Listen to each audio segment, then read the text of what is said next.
여러분 약한 소리 하면 안 돼.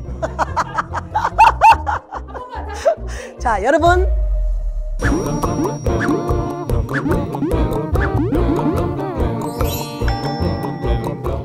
공시생을 바꾸는 시간, 한국사 선우빈입니다.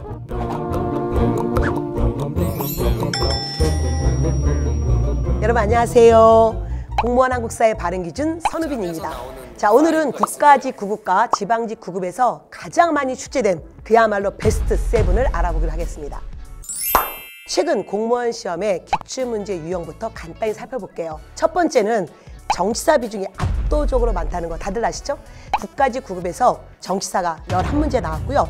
지방직 9급에서는 14문제 나왔습니다. 그리고 2021년 경찰 1차 시험에서는 너무 좀 황당한데 정치사가 17문제나 나왔어. 이건 좀 무리가 있었죠. 어쨌든 정치사 비중이 가장 높다는 거 기억해 주시고요. 두 번째, 한 사건을 제시하고 이 사건의 앞에 사건이 뭐냐 또는 이 사건 뒤에 사건이 뭐냐 전후 사건을 물어보는 문제가 최근 가장 중요한 요인입니다. 그래서 공부하실 때 한 사건을 보시면서 앞뒤 흐름을 꼭 파악하는 훈련을 하시길 바라겠습니다. 첫 번째, 고대사회부터 볼게요. 선생님, 선사시대 어딜 갔나요? 선사시대 그거는 돌 깨는 얘기는 각자 알아서 합시다. 우리 여기서 구석기, 신석기 돌 얘기할 때가 아니죠. 고대사에 가장 많이 빈출된 거는 뭘까요? 첫 번째, 바로 삼국의 발전 과정이었어요. 국가직 9급에서 그동안 10년간 12번 나왔습니다. 그럼 뭐예요? 매년 한 문제씩 나왔고 심지어 한 번은 2번 정도 또 나왔다는 거죠. 그 다음에 지방직 9급도 마치 짠 것처럼 12번이 나왔습니다. 그래서 고대사의 삼국의 발전 과정, 고구려, 백제, 신라 2세부터 7세기 모든 왕을 보는 거 아니다. 주요 왕만 정확히 살피면서 공부하시면 되겠습니다. 두 번째, 고려사에 들어갈까요? 고려사에서 일단 가장 많이 나왔던 것은 대외관계예요. 거란, 여진, 몽고, 홍건적, 왜고 이 과정을 보셔야 되는데 사실 대외관계만 딱 물어보는 시험은 국가직 같은 경우는 6번 나왔고 지방직 같은 경우는 2번 나왔는데 왕 또는 어떤 문화사 이런 거와 연결시켜서는 사실 대외관계는 이거보다 더 많이 나왔다는 겁니다. 지금 그런 거 어떻게 될까요? 제가 준비해드렸죠?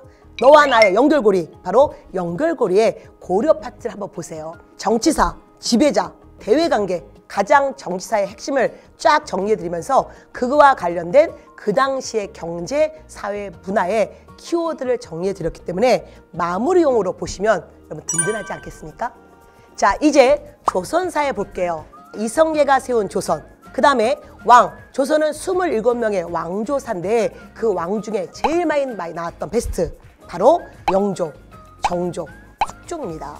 영조, 정조는 제발 맞춰주세요라는 시대예요. 최근 들어 사료 싸움인 거 아시죠? 특히 문화사, 영조 때 있었던 문화, 정조 때 있었던 문화 같이 꼭 확인해서 보시면 좋겠습니다. 네 번째 주제에 들어가겠습니다. 바로 경제였습니다. 조선후기 경제 너무나 잘 아시는 세제의 개혁, 즉 대동법, 균형법 관련 문제는 정말 많이 빈출됐습니다. 피지배층의 변화를 물어봤던 경제활동 문제도 좀 많이 나왔어요.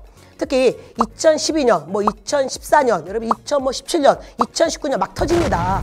국가직, 지방직, 조선 후기 농업의 변화, 상업의 변화, 수공의 변화 이런 거 같이 물어서 질문을 많이 한다는 거 꼭 기억하십시오. 다섯 번째 주제죠. 바로 개화기. 여기서 가장 많이 나왔던 것은 외국과 맺었던 제국주의 조약이 갖고 있는 불평등성이에요.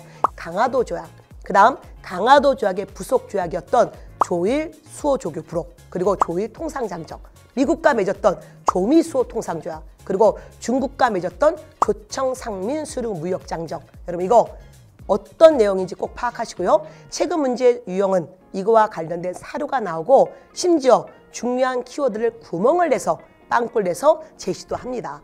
그래서 이런 조약들은 확실히 뭐가 불평등한지 확실하게 잡으셔야 됩니다. 여섯 번째 들어가겠습니다. 일제강점기. 슬픈 시대죠. 대한민국 임시정부 활동과 함께 무장 독립운동이에요. 특히 임시정부가 상하이에서 출범해서 앞으로 여러 번 이동하다가 1940년 충칭으로 가죠. 그래서 이 상하이 시절의 임시정부 활동과 1940년 충칭에서의 임시정부 활동을 꼭 비교해서 정리하셨으면 좋겠습니다. 그리고 무장 독립운동, 여러분 여기서 제발 그런 소리 하지 마세요. 선생님 외울 거 너무 많아요. 너무 힘들어요. 여러분 그런 소리 하지 맙시다. 우리 이때 목숨 던지지 않았잖아요. 우리는 그분 덕분에 행복하게 살고 있잖아요. 그러니까 이 정도 외우는 걸 해주셔야죠. 봉오동 청산리 대첩, 그리고 1920년대 말에서 1930년대 한국 독립군과 조선 혁명군의 활동, 그리고 1938년 김원봉의 조선의용대, 1940년 대한민국 임시정부의 한국광복군, 그들의 주요 활동을 꼭 정리하시면 되고요. 7번째 주제적 해방 공간의 주요 사건을 물어봐요. 45년 8월 15일 광복, 48년 8월 15일 대한민국 정부 수립, 요걸 기점으로 고사에 있는 중요 사건들, 특히 3개가 시험에 나와요. 첫 번째, 해방 공간에 우리 문제가 거론된 국제회담, 카이로, 얄타, 포츠담, 모스크바 3상회담, 그 결과 미소 공동위원회 2번 다 아시잖아요.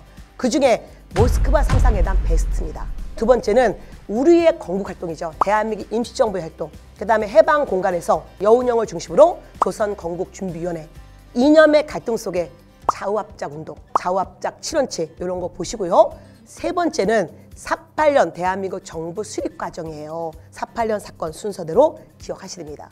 공무원 한국사 너와 나의 연결고리. 지금까지 국가직 지방직 시험에서 가장 많이 분출된 베스트 7을 살펴봤습니다. 우리 역사 방대하지만 중요한 주제 갖고 정리하시면 우리는 쉽게 합격할 수 있습니다. 왜? 기출문제가 또 다른 예상 문제이기 때문이죠. 기출문제에서 마무리하시길 바라겠습니다. 여러분 파이팅입니다. 박무가 공무원 구독, 좋아요, 알람 설정 부탁드립니다.